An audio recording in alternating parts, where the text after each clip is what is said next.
The Biden administration is moving tonight to make it easier to get at-home tests for COVID-19. The White House says starting Saturday, private insurers must cover 8 at-home tests per person per month. Also today, the CDC warned against travel to Canada because of a rise in COVID-19 cases there.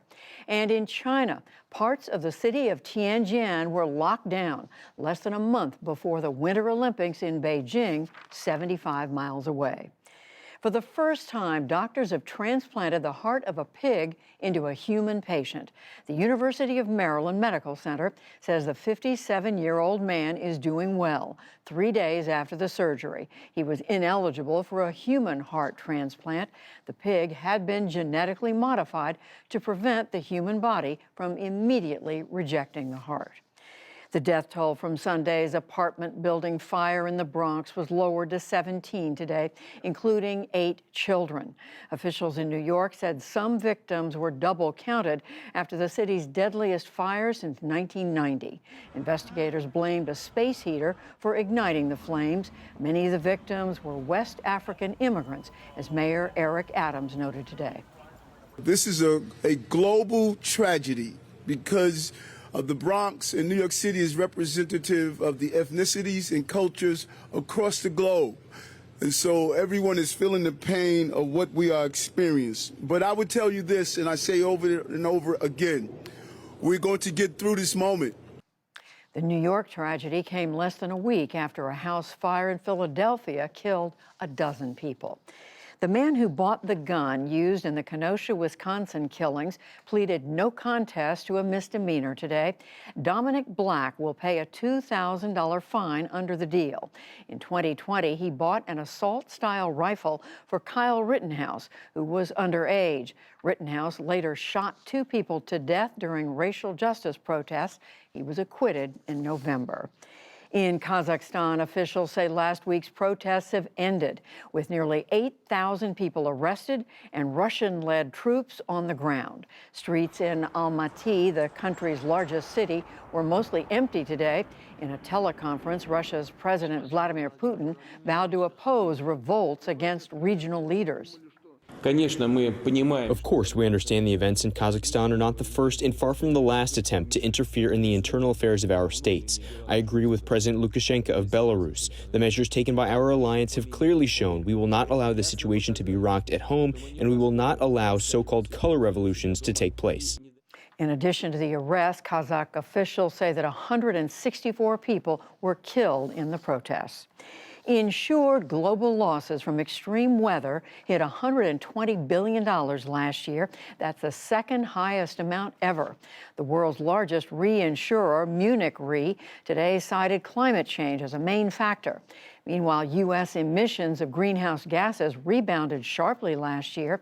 The research firm Rhodium Group cites a surge in coal use. The Federal Reserve Board's vice chair, Richard Clarida, is resigning on Friday, 2 weeks before his term ends. He had been criticized over stock trades he made in February of 2020 as the pandemic first threatened the world economy. He is the 3rd Fed official to resign over the issue. The IRS announced today that federal income tax season will open more than 2 weeks early this year on January 24th.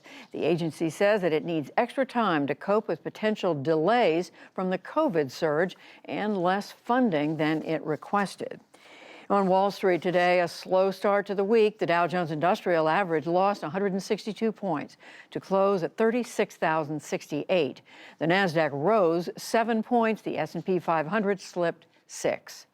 And several passings of note. Tonight, comedian Bob Saget is being remembered for long-running stints on TV's Full House and America's Funniest Home Videos in the late 1980s and early 90s. He was found dead in his Florida hotel on Sunday. A generation grew up watching Saget on Full House, seen here as a widowed father playing with one of his 3 young girls. Michelle breaks for the basket and goes right through my legs. Okay, she's going for that super duper high flying baby skyin' junior slamma jamma. Talk about serious hang time. Michelle scores! in your face. In your face. Bob Saget was 65 years old. Also on Sunday, Dwayne Hickman, TV's Dobie Gillis of the 1960s, died in Los Angeles after battling Parkinson's disease. He was 87 years old. And Oscar-winning lyricist Marilyn Bergman passed away in Los Angeles on Saturday. She and her husband teamed on hundreds of songs, including The Way We Were and Windmills of Your Mind. Marilyn Bergman was 93 years old. Still to come on the NewsHour, the prospects for easing tensions after the U.S. and Russia hold high-stakes talks. We examine the latest push for voting rights legislation in Congress, how a memorial to shooting victims in Tucson elevates art born from tragedy, plus much more. This is the PBS NewsHour from WETA Studios in Washington and in the West from the Walter Cronkite School of Journalism at Arizona State University.